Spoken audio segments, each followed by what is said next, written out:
Hey there, what's up? Did you get the memo? The Agile Manifesto is outdated and it is damaging. And today I want to talk about why that is and what we can do about it. But first we need to talk about where does it come from?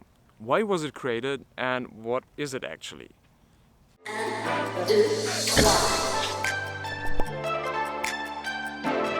It does feel kind of ancient, the Agile Manifesto, right? It is quite old. When was it created actually? I mean, take a look at this webpage and you will see that it's not anything that you could call modern, right? Take a guess, when was it created, if you don't know? Was it in the 80s, 90s, 2000s? Well, it was in 2001. But if you ask me, it looks way older than that. I mean, it looks like from the 80s or 70s. Maybe when was the internet created? I don't know. Basically, I didn't really check and compare to other websites from that time, but yeah, I kind of like my opinion. That's why I'm not doing that. You know, never ask a question that you don't want to hear the answer for, right? This is horrible advice, specifically if it's about something that really matters. Please don't do that. The Agile Manifesto was created in 2001 when 17 representatives from a couple of different frameworks, like Crystal, Extreme Programming, Scrum, just to name a few, met in Utah. And they had a 2-day retreat where they wanted to actually figure out if they can come up with something that works for all the different frameworks. And they did, and it was quite astonishing. None of the members actually believed this could happen, but they came up with 4 values, and those 4 values were based on 12 principles. So this is actually the Agile Manifesto. It's just values and principles, not a framework. And all those values have one thing in common. They are based on trust and respect for all the people and the collaboration among them. This was the idea. This is what those 17 representatives wanted to actually achieve. If you want to check out the entire story, I will put a link in the description, so it's a quite interesting read. Go ahead and do that. I only had the pleasure to talk to one of the 17 representatives, Jeff Sutherland. I had a training with him a couple of years back, and we actually talked about that. Why was the Agile Manifesto created? Rowan Bunning, on the other hand, he talked to about half of the representatives from back then. And he asked them as well the same question. Why did you do it? What was the intention behind it? What did you try to solve with it? And it was very astonishing that actually all of them had the same answer. They wanted to improve how their organizations react and respond to change. Because it was quite evident back in the day already that change is a constant. It is required if you want to compete on your market. And that was already 18 years ago. Now, what do you think? Did this need to respond to change, or at least respond well to change, increase or decrease in the last 18 years? It's quite obvious, isn't it? Think about globalization. Globalization of data and globalization of competition. Nowadays, your competition can sit anywhere in the world. So labor costs, usually when you're sitting in the Western markets, is not to your advantage. You need to have another one. What is that other one? And think about unicorn startups. It is quite astonishing that actually most of them are using some sort of agile in order to get a competitive advantage and to disrupt the markets. You can as well think about the concept of Team Red. Team Red is when you put a cross-functional team together and they only have one objective: disrupt our business. Create a product or a service that actually will destroy us.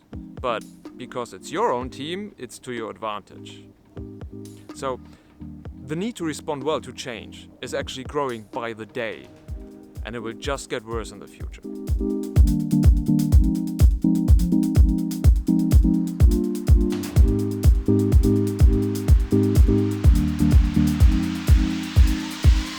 The Agile Manifesto are 4 values, and those 4 values are based on 12 principles, plus the statement about respect and trust for all the people and the collaboration among them. All those values are phrased in a sentence called this over that.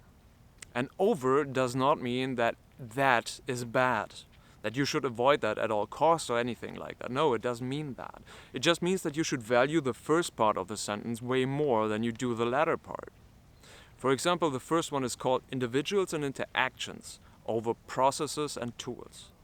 So processes and tools are not nonsense. You shouldn't avoid them at all costs. I know some people are promoting that, but they just didn't get it. It is just that individuals and the interactions between the individuals should be valued way more than the processes and the tools that they use. Value the people and not the tools that they use.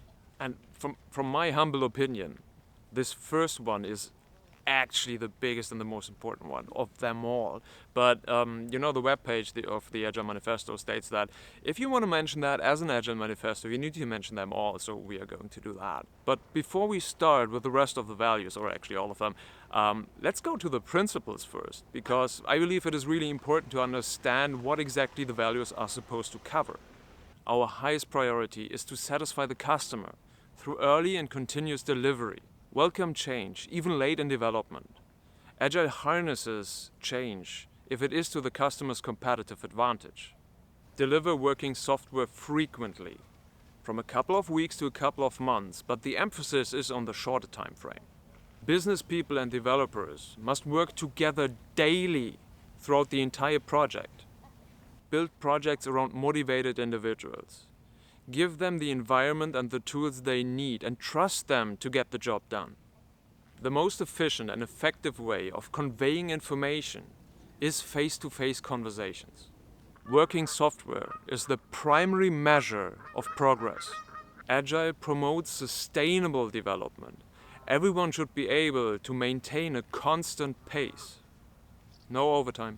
Continuous intention to technical excellence and good design enhances agility. Simplicity, the art of maximizing the work not done, is key. The best architectures, requirements and designs emerge from self-organized teams. And last, at regular intervals, the team discusses how to become more effective, and they put measures in place to achieve that. Those were the 12 principles. And now let's talk about the 4 values. Individuals and interactions over processes and tools. Working software over comprehensive documentation. Customer collaboration over contract negotiation. And responding to change over following a plan. In this video I will leave it at that, but I created a playlist where I explain each and every one of those values in great detail, why they are so important and how you can actually achieve them. There's a card up here, please check it out if you want to. So what it means, the Agile Manifesto, is it's not a framework, it's not something specific to follow. No, it is a mindset. It is how you actually show up in your environment to be agile. And everything else should just follow that mindset. My friend Priya and I, we gave a talk on that subject, the Agile Mindset. There's a link to that one up here as well. But for the sake of this video, there's one sentence that I remind myself when I want to talk about the Agile Mindset. And this is: individuals want to collaborate in order to respond to change and deliver working software.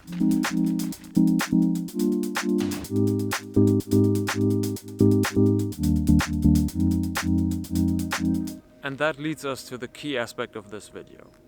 The Agile Manifesto is great, but it is outdated in fact. Because quite often people think it is just about software development. And that is just false. It is about responding to change. And the need to respond to change happens in all sorts of environments. It happens in marketing, right? If a competitor put out a campaign that actually crushes you, then you need to adapt your campaigns accordingly. Or if something happens in the world that you can actually use for your competitive advantage in marketing, then you should do that. Why shouldn't you? It works as well in HR, where, if someone resigns, this is a change that needs to be dealt with. If someone approaches HR and complains about harassment, this needs to be dealt with right away, in a good way. So it is responding to change. It as well works for executives and managers, vice presidents. If something changes, if the numbers of a certain product or product group grows up or down, maybe you want to do something about it, right? Increase the effort or decrease the effort into certain products or services that you do, right? If there are some merger talks, either in your industry regarding your competition or maybe with you, you want to acquire someone or someone wants to acquire you, This is a profound change that you should deal with right away. It works as well for manufacturing, right?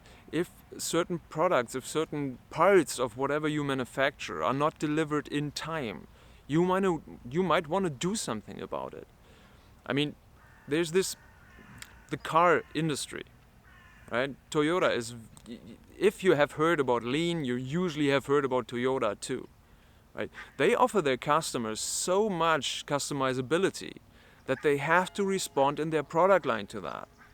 It's not like the Model T where they could create it like hundreds of thousands or tens of thousands of those cars right away. Same color, same interior, everything is the same. They could know it. They did plan for it. They just executed it.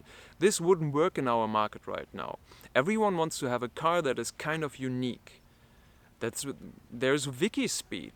This is a company who uses Scrum and Agile to actually manufacture and design cars. And there's as well Tesla, who's famous for actually adopting agile methodologies in their system in order to have a competitive advantage. Because they want to and have to respond to change. If the prices for batteries goes up or down, they need to do something about it. And, their cars are heavily software driven, so that part is definitely working out.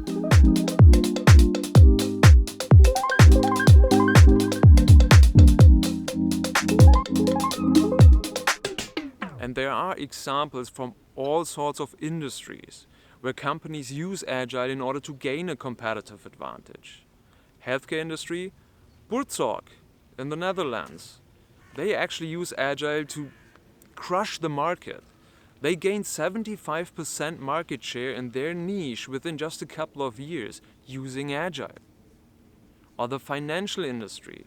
In Sweden there's Handelsbanken. And they use Agile and they focus on their branches so that they have all the tools that they need and the environment to respond to change in the best possible manner. It works for all the industries. It works for everyone who basically needs and wants to respond well to change. It's not just about software development. And this is key. Quite often I hear this doesn't work for us because we are not doing software. It's values. It's something that you value more than others. And it works in every industry. It might work a little bit better in some, and software development is one where it works excellent because you are so freely in doing whatever you want to do. If you need some new parts in software development, which is kind of a new tool, I guess, you can usually just download it and go right away and do it. If you need to do this in manufacturing, yes, there's some time that you need to plan in advance in order to get the parts that you need to do your stuff. But you can still value your individuals way more than you value the tools that they use. If your individuals come up with better tools how to do something, why stick with the old one? Where's the purpose in that? So how do we fix it? Well, for one, we don't need to fix it. It's not broken. It's just outdated. And yes, there are people who try to put lipstick on a pig, use that thing, rephrase it a little bit and sell it as new or modern. But that's not really my approach. And I don't think it's respectful for those guys who did create it and for how genius it actually is. I mean, all those guys back then, they were responsible for software development teams. This is how they met. This is how they collaborated. And they didn't realize in the very beginning how genius it is what they have created, those values. And that this can be applied in all the different industries and all the aspects. They weren't familiar with those, so they didn't do it. But they put it out there, and then people actually adopted it. They took it and said, hey, yeah, we can do this in our financial services, so why don't we? Or, hey, we can do this in our healthcare system, so why won't we? And they did, and they have been super successful doing so. Just acknowledge.